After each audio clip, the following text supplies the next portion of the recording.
Good morning. My name is Janice Hirohama, and I'm a minister's assistant at the Orange County Buddhist Church. Today is Sunday, August 23rd, and I will be presenting the summer adult study session. Between the Obon special service in July and the resumption of regular services the Sunday after Labor Day, we have traditionally held these study sessions in place of our usual Sunday family services. The format is a little more informal. We start with a short service with chanting and then move into the study class. Let's begin with Gassho. Namo Amida Butsu, Namo Amida Butsu, Namo Amida Butsu, Namanda Butsu, Namanda Butsu, Namanda Butsu. Today we'll be chanting the Ju Seige. You will find it on page 39 of the service book, and it is also available on our OCBC website for viewing and downloading.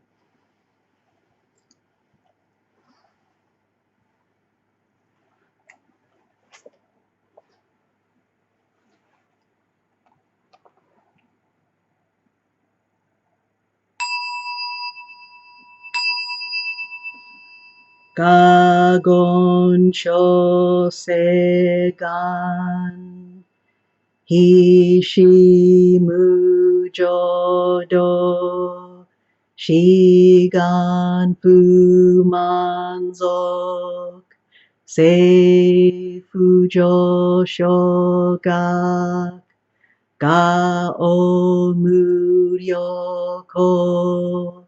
Fui Dai Seshu Fusai Shobingu Sei Fujo Shogak Gashi Jobutsudo Myosho Chojipo Kukyomi Shomon Seifujo Shogak Ryokujin Shonen Joeshu Bongyo Shigumu Jodo Isho Tenin Shi Jinniki and Daiko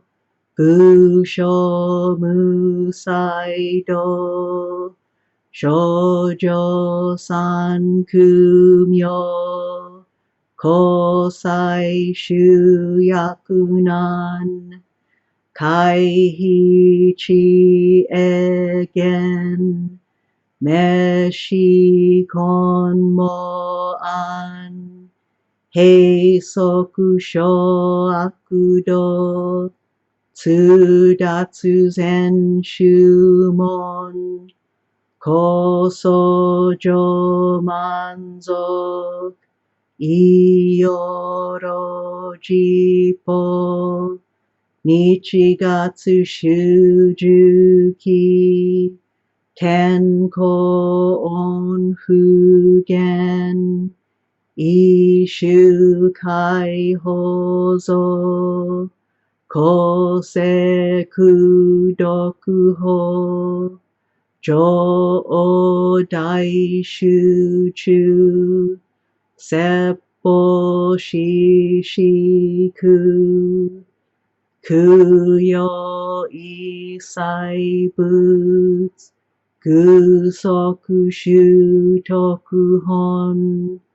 Gane Shitsujoman Tokui Sangayo Nyobutsu Mugechi Tsudatsu Mifusho Gangaku Erik Toshi Saisho Son Shiganyakoka Daisen Okando Koku Shotenin To Uchin Namandabu,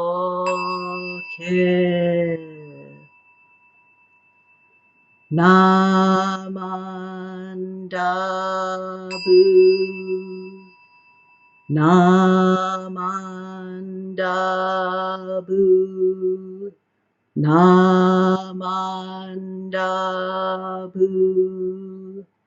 Namandabu, Namandabu, Namandabu.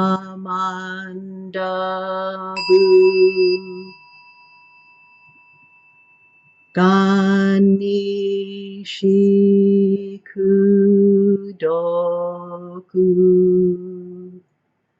Byodo Seisai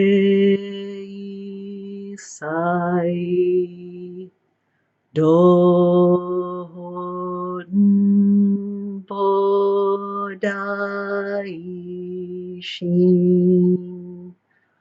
Ojo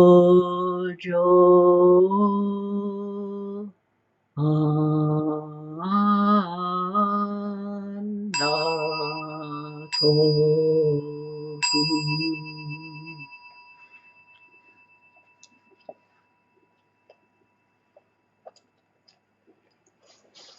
Namo Amida Butsu, Namo Amida Butsu, Namo Amida Butsu, Namanda Boots, Namanda Boots, Namanda Boots.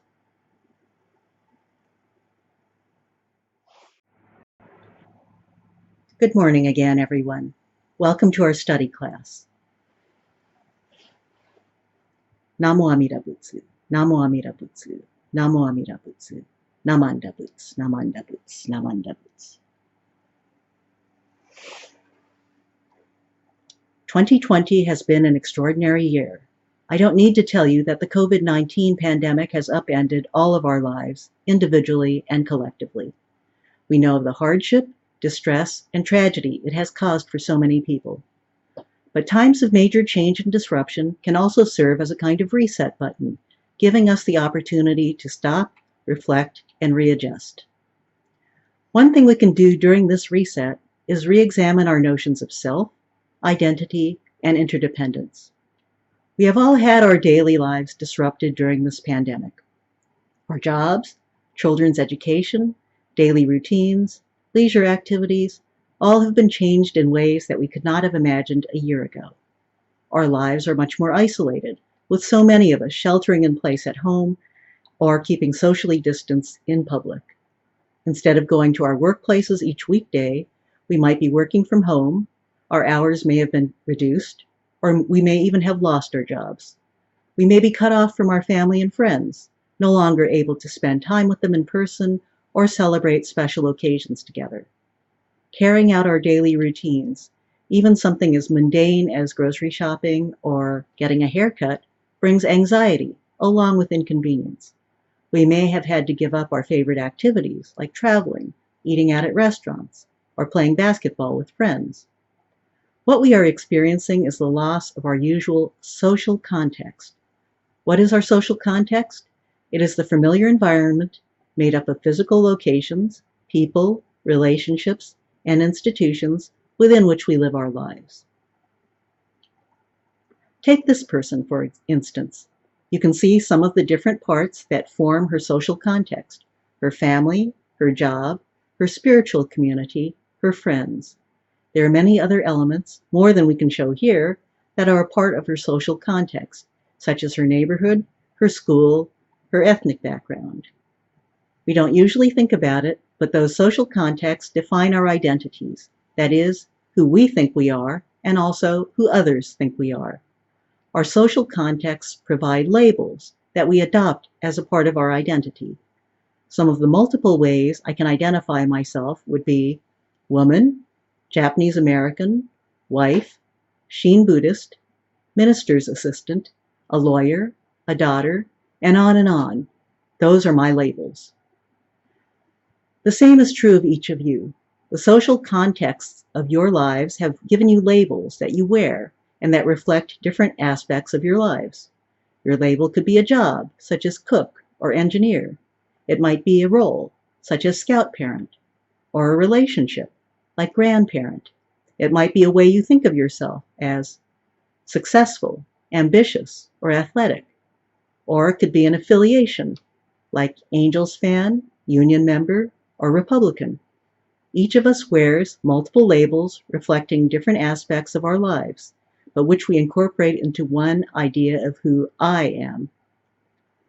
If you had asked me back in February 2020 to describe myself, one of my answers would have been minister's assistant at Orange County Buddhist Church. Why would I describe myself that way? Because on Sundays, my husband and I would drive to the temple. I would put on my robe and okesa. I would see my fellow ministers' assistants. I might lead a meditation service. I would help prepare the Naijin for family service. I would sit in the front of the hondo or on the Naijin and participate in the chanting during the service. I would interact with Sangha members who knew me as a minister's assistant. Some people might call me sensei. The location, the people, my title, my clothing, my activities, all of those things defined me as a minister's assistant, in my mind and in the eyes of other people. I accepted that label of minister's assistant and made it a part of my identity. Well, I have not set foot at OCBC or the Vista Temple since March. I have not been wearing my robe and okesa. I have not seen the ministers and my fellow ministers' assistants in person during all this time. I haven't seen any other members of the Sangha either. I have not set up a Naijin. I have not chanted in public. In short, I have lost the entire social context that created and defined my identity as a minister's assistant. Without those surroundings, those people, that clothing, the duties, am I still a minister's assistant?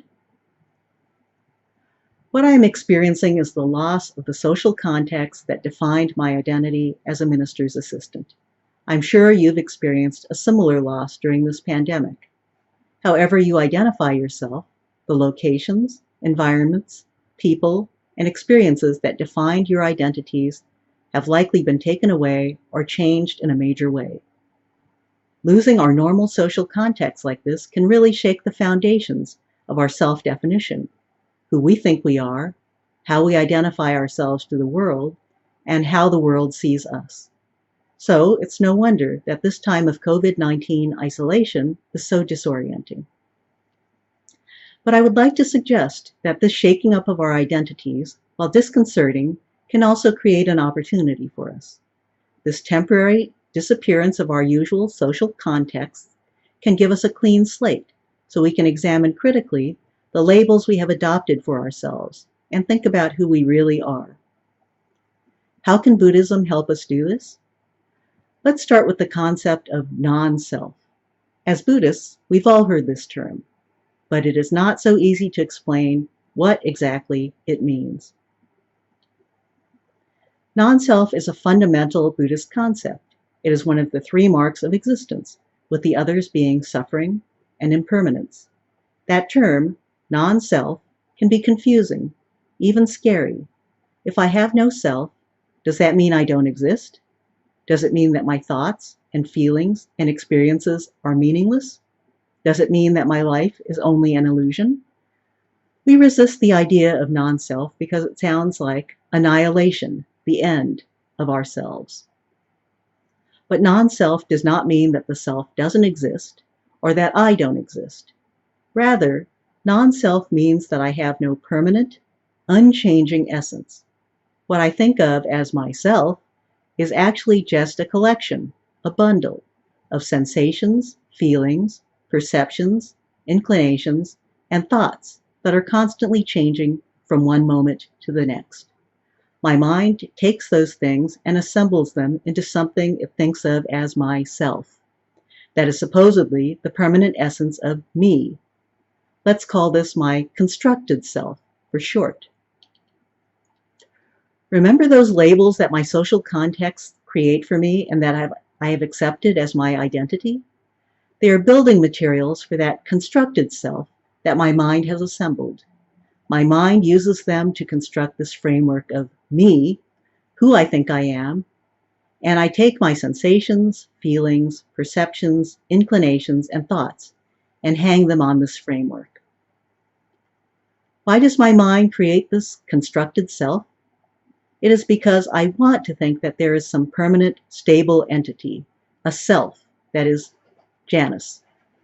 But in reality, as the Buddhist concept of non-self teaches us, there is no permanent essence, what some religions might refer to as a soul, underlying that bundle of sensations, feelings, perceptions, inclinations, and thoughts, housed within this physical body of mine.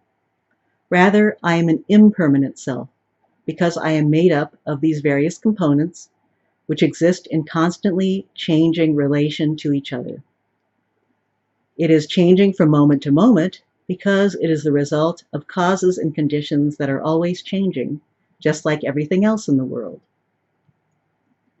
Those labels that we have adopted as part of our identities, our constructed selves, have been given particular meanings or interpretations by society. When I adopt these labels, I accept the meanings that society gives to these labels, and I identify with those meanings, accepting those labels as representing who I am. I think that I am those labels, that they are a permanent part of me, when in fact they are nothing more than characteristics or descriptions of me at a particular point in time. Although they are just descriptions or interpretations of my experiences out in the world, I think that they are my identity, because I've adopted those labels as me. Ultimately, however, this socially defined view of the self is limiting.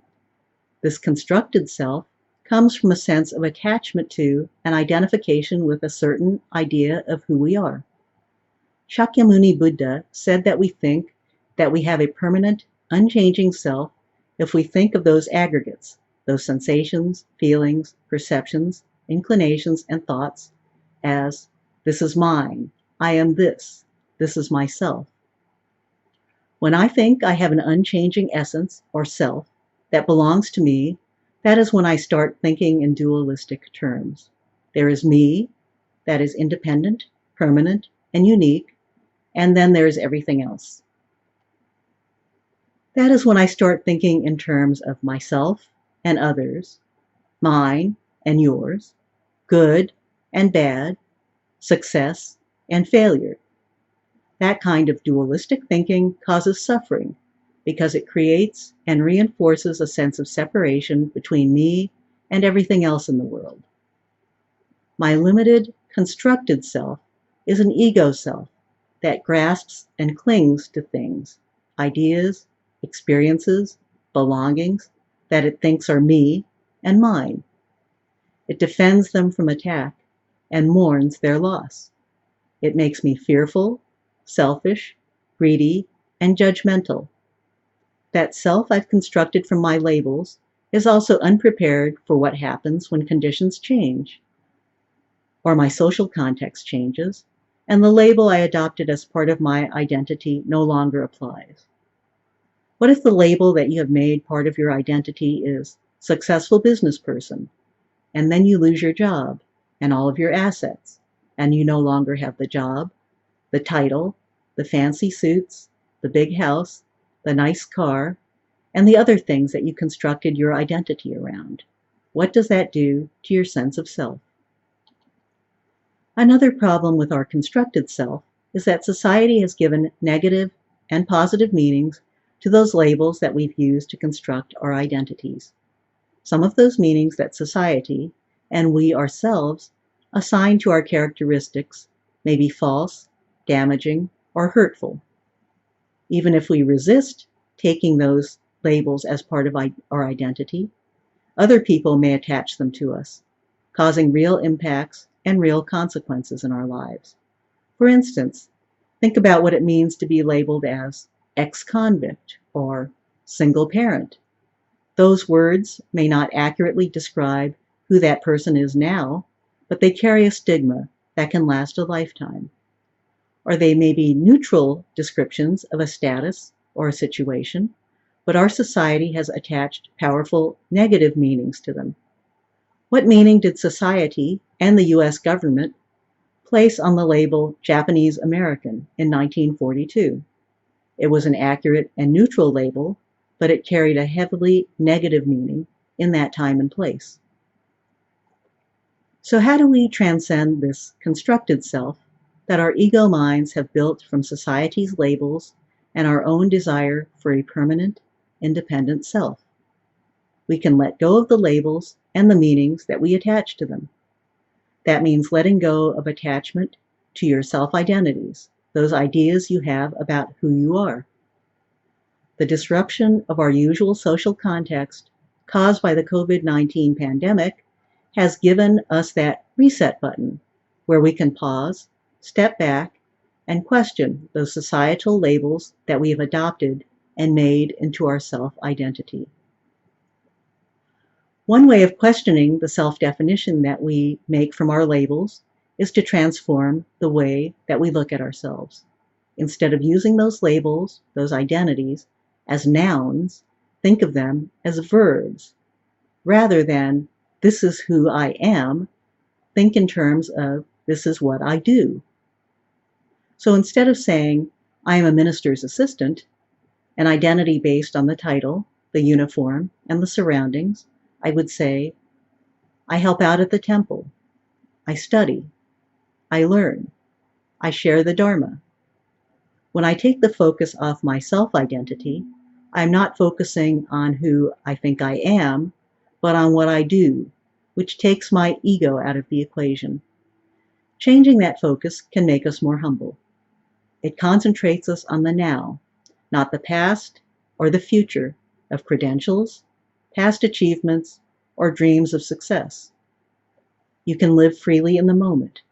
Imagine how liberating that could be. Yes, there are times when we have to assume or wear those roles, those identities, in order to function in our everyday lives out in the world. If you work as a lawyer, you can't tell the judge or your client, well, lawyer is the label that society places on what I do, but that's not who I really am. They'd think you were crazy. That's no way to function in the workaday world.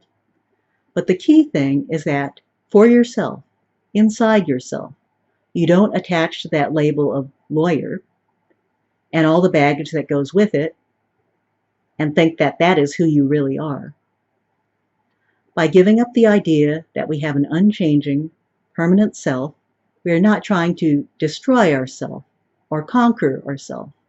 We are expanding our sense of self.